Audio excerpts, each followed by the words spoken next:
Good morning. Welcome back to the 2X Philosophy. It's early Sunday morning from Istanbul. Yes, it's true. I'm in Istanbul. I am on my way back. Actually, I'm in Europe, and I'm going to show you where I am. I'm in the first.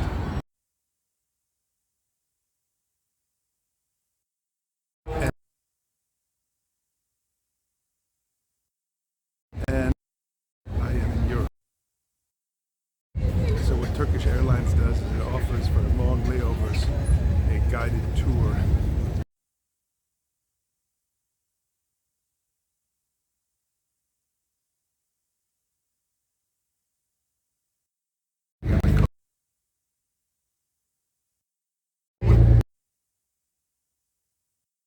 The second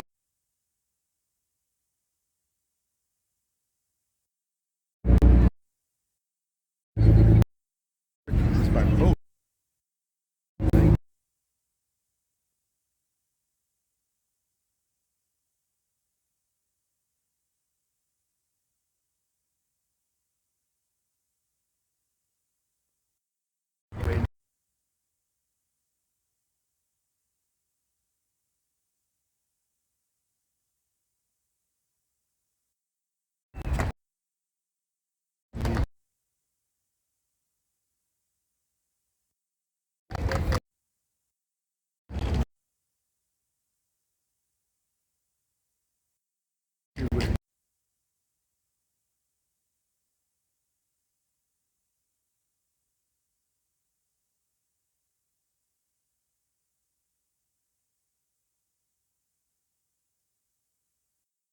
And one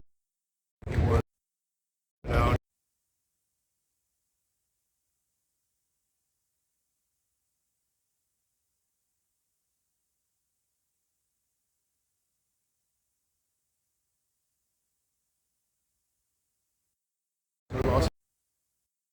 Do it not like he does as an objective. I try to enlarge my life, push like that.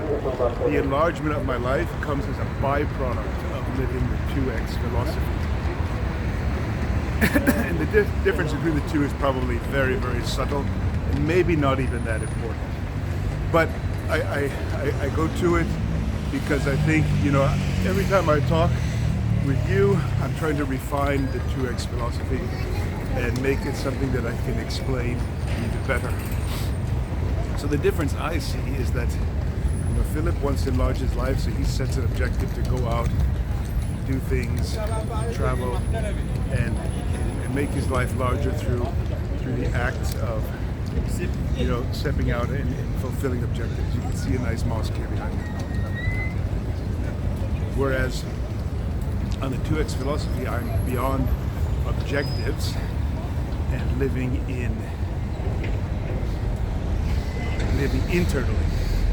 So what do? I say I want to be the kind of person that travels to more exotic places. And the difference is, rather than look on the map and say, where do I want to go? And fulfill objectives, what I do is I look inside as to what kind of the person do I have to be that would make that happen. So in my case, what did I do? I decided that being an employee was not going to make that kind of person out of me. I would not be the kind of person who spends his time doing more exotic travel, going to more exotic places. Being an employee as I was would have not have made me that kind of a person. So I had to make a hard decision at 56, which is a hard decision at any age, but at 56, with a wife and a daughter who was then only 11, that was not an easy decision to make. Now, I shouldn't say easy. It wasn't easy in the sense of having to pay bills and things like that. It was easy for me to make because I was already a 2X man. I was already living by the 2X philosophy, so I knew what I had to do. So in that sense, it was clear to me. But the repercussions of the decision were not easy. Let's say it like that. So in order to become that person, I had decided at 56 that I had to go off and do my own thing. Only doing my own thing would I become the kind of person that lived in that way. So I set off at 56 to become a consultant. And that is I don't want to say it's a hard road, but it is an unclear road, an unclear path. It is very, very subject to many, many changes happening along the way.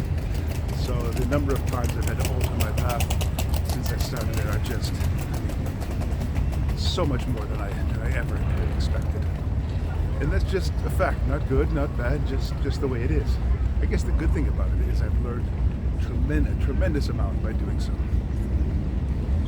So then I had to become that person. I had to make those internal changes. I'm doing that. I'm following this path of consulting. I'm modifying as I go. And what are my objectives then?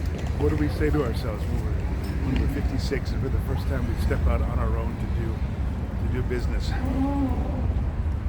We have to be, as I always say, to be realistic. It would be foolish for me to think that I could be an employee. And as an employee, there's nothing wrong with being an employee. Nothing at all. It's fine. I just saw that the growth that I wanted to experience in life would not come by somebody providing me with what I had to do and with money at the end of the month. I just saw that the time in my life for that was over. And it was high time that I went out as somebody that had to make decisions, make choices, see a difficulty, overcome it, modify in order to reap his own success. Now in hindsight, boy, I wish I had seen that much longer ago.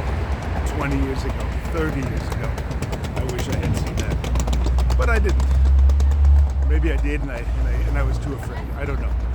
The reality is that I really only pulled that trigger at 56, and now I am struggling, reaping the rewards, enjoying, suffering. You could put any number of verbs on it. What's happening to me now as a result of that choice. So what are my expectations at this stage in life to have set off on this path of being my own professional, building my own thing? I think the expectations have to be realistic. I always come back to realistic expectations. In the past, I had massive expectations because I didn't know any better, or maybe because I was younger or naive. Now I have realistic expectations. And some people might criticize that. So, if you only have realistic expectations, you're only going to get realistic results. Perhaps. But I see also that having realistic expectations gives a bit more structure to the way a person behaves and acts and implements and pursues what he's trying to pursue. Like, let's say, for example, this consulting